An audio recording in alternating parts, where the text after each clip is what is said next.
Hi, greetings. It's me, Dr. Paul Gerhardt, and today I want to talk to you about one of my favorite theories of leadership, path goal leadership theory. And path goal leadership theory came about in the early 1970s.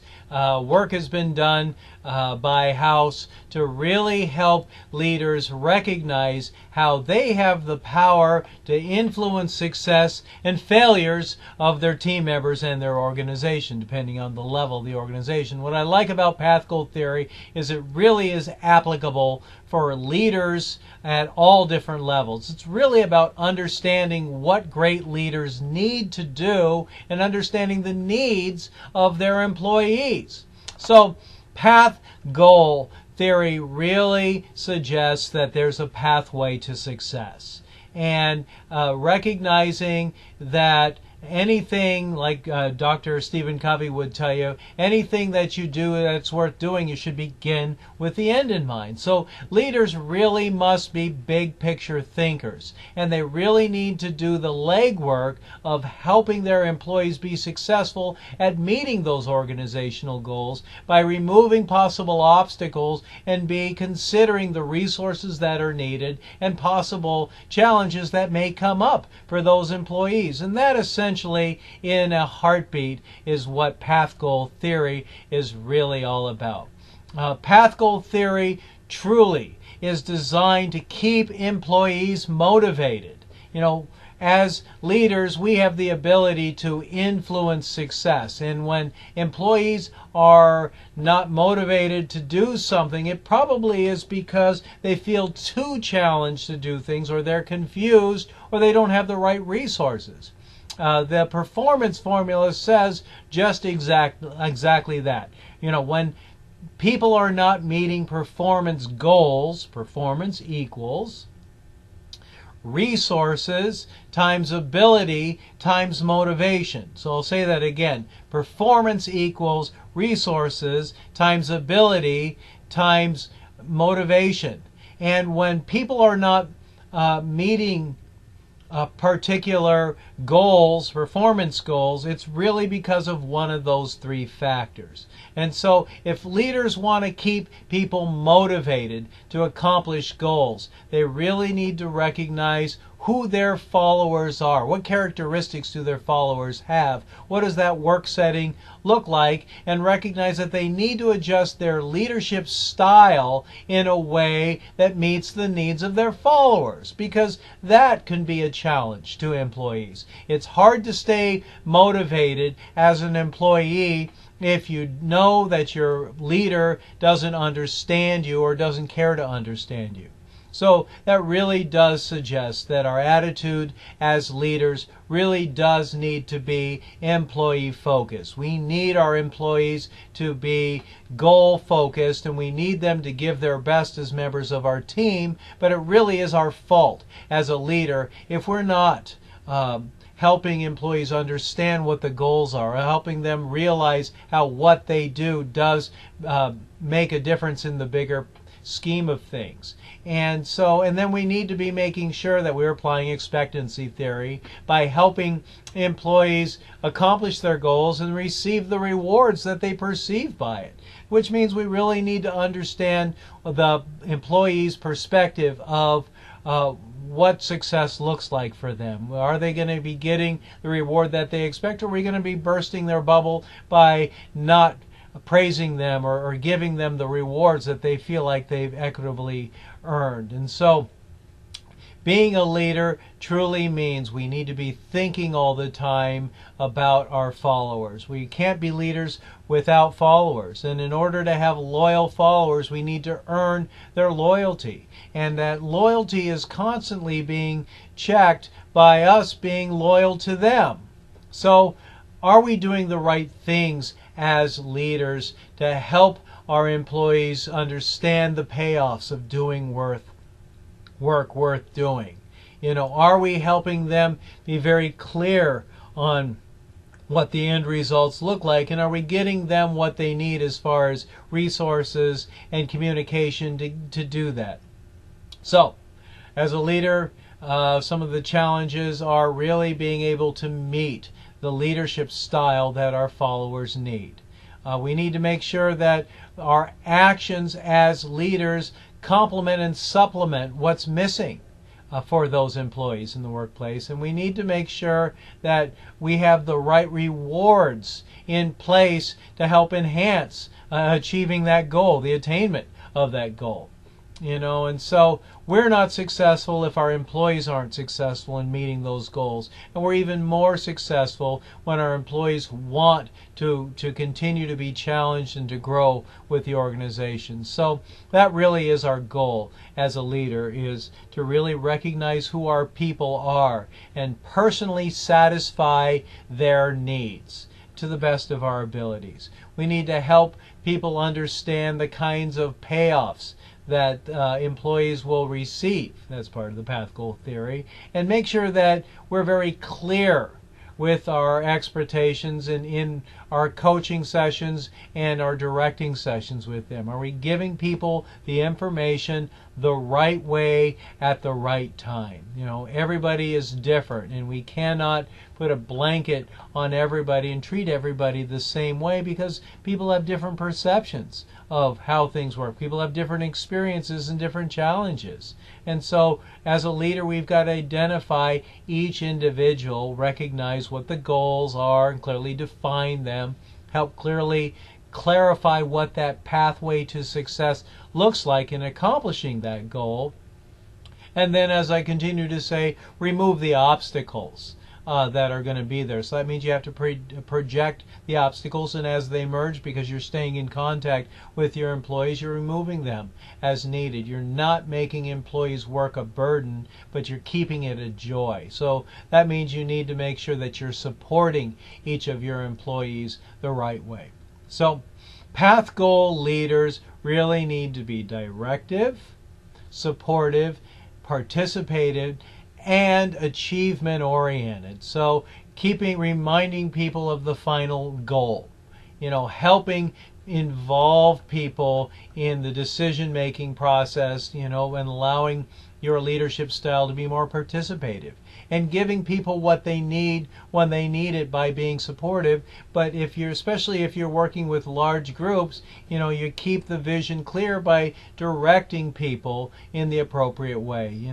Satisfied employees, generally speaking, are motivated employees, especially when they have a leader that's there to support them and really show that they understand those employees. So that truly is key to being a successful leader, is are you doing the right thing at the right time for the right people?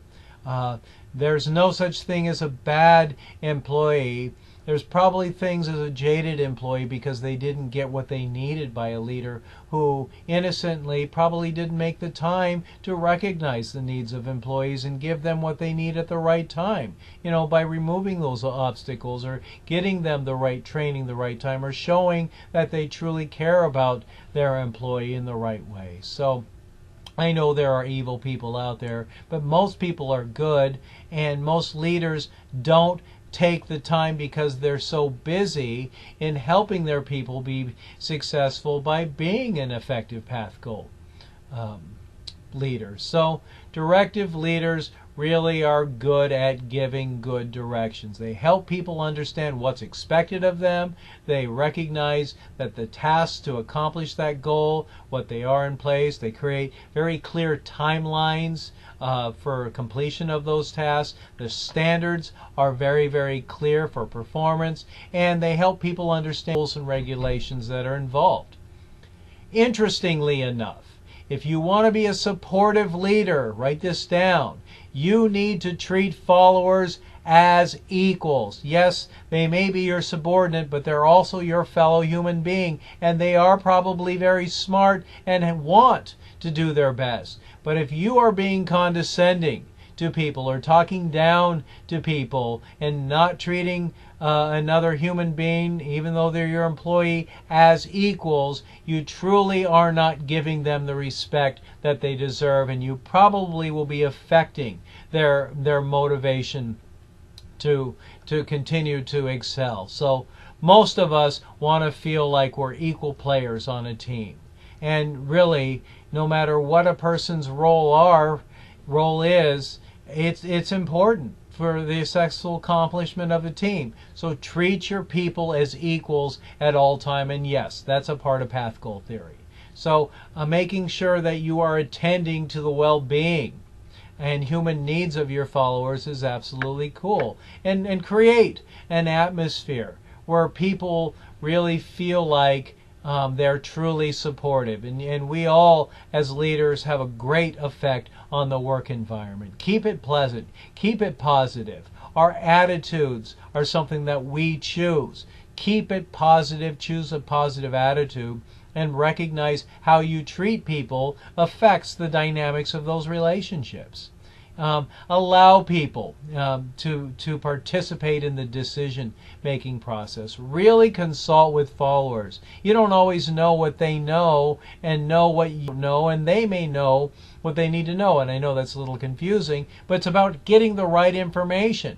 And if you have loyal employees who care about the success of their team because you've created a culture with that by consulting people on a regular basis for their ideas, those ideas could help make the organization stronger, or your team stronger, and help remove those obstacles that are in there. So really involving followers in decision-making process, that's the participative leadership piece, really is absolutely important.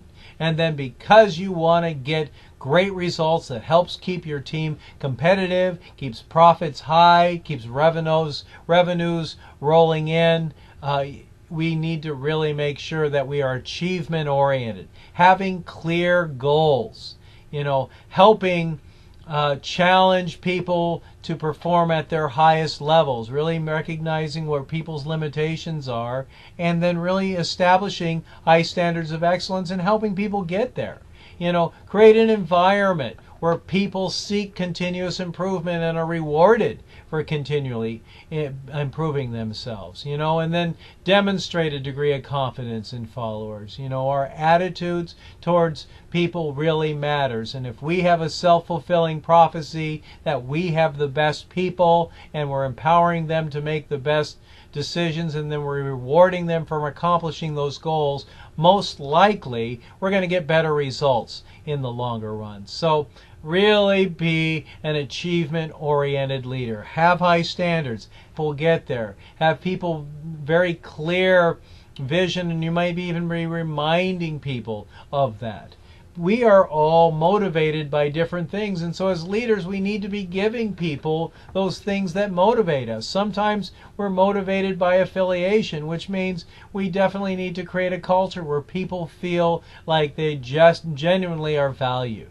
That we're supportive as leaders, and we're not necessarily talking down with people, but we're directing people, we're giving people the direction that they need the right way. And you can't assume that employees know what's there, so you kind of have to have those conversations to understand what the employee does know and what they need to know. And so that really means scheduling time and building rapport and helping remove any challenges that are there in those relationships. As followers, generally speaking, people like to have lots of control, and depending on the level and experience of an employee, you've got to know as a leader whether or not to give more control or take more control. Some employees have an internal locus of control, and they really want to be participative in decision-making processes. Sometimes people have an external locus of control, and they really just need to be directed. And so making sure that you've got the right controls in place to meet the needs of each of your followers, and yet allowing people to make decisions as much as possible along the way really are important characteristics of a path goal leader. Sometimes really being able to show people that they can do something that they don't believe they can do helps create future successes. Sometimes leaders may do things in a redundant way and be excessively controlling. If that's you, really consider your actions and ask yourself, am I being too controlling? Am I giving my people what they need at the right time? Or am I being too repetitive or redundant? Help people grow and be the very best that they can be. So make sure that you've got the right systems and tools in place to allow employees to see the pathway to completion. Create a formal authority system so that people know who has the resources to give people, and then really work with followers to create clear pathways, helping ask the right questions. What kind of challenges do you anticipate? What kind of resources do we need? So really getting involved as a leader means that you've got to have the right structure in place. Be very, very clear about things that need to be clear. Remove things that are too ambiguous and state things in terms of real measures. We need this tomorrow by 10 o'clock. We need 15 units of these by tomorrow at 10 o'clock. Do make sure that you're giving support to people whose work is highly repetitive. We don't want people to be bored. We want them to stay motivated. So having high goals and high performance is really key. We need to make sure that we as leaders be strong, effective leaders and not condescending leaders, but involve people in decision-making processes as much as possible, and then removing controls when people have proved that the controls are hindering them from being their very best. So great leaders remove uncertainties, help minimize frustrations, and really take a look at internal threats with employees, removing employee conflict, making sure that if there's conflict with an employee as a leader, that you're helping create win-win situations in your choices. I mean, possibly owning your own mistakes. You don't know when you've made a mistake, but if they bring it to your attention, you need to be thoughtful and considerate in doing the right thing. And that could mean apologizing. That could mean giving people more responsibilities at the right time. So help people have satisfaction with their jobs. Adapt your style of leadership to meet the needs of those followers. Guide them when they need guiding. Direct them when they need directing. Coach them when they need coaching. Support people the right way, but in order to do that, you really need to listen to their needs. You need to engage with them, and you got to really be able to question your assumptions about people and allow people to be their very best, because you want your employees to be motivated. You want to believe that employees, if given the right tools and circumstances, that they will be successful. So if task characteristics are ambiguous and unclear and too complex, make sure that you give them structure and you guide them appropriately. If work is repetitive or not challenging and mundane, but it has to be done, make sure that you're being a supportive leader and give them the right nurturing. You want them to be satisfied. You want them to stay in touch and feel like they're a valuable part of your team. When the work is ambiguous, unclear, or unstructured, make sure that you're participating in it. You're giving them involvement in the decision-making processes.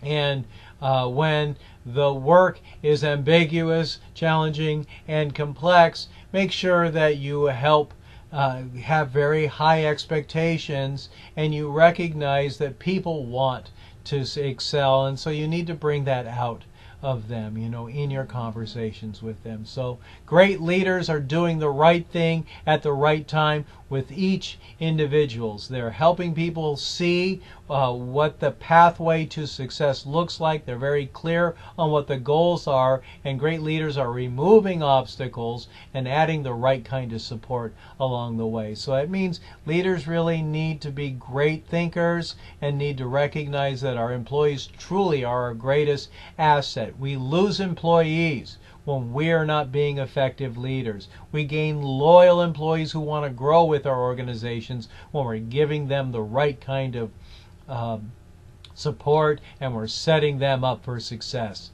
That's path goal theory in a nutshell. I hope you've enjoyed the video, and I thank you very much for your time. Have a great day, because only you get to choose how you feel about it. I'm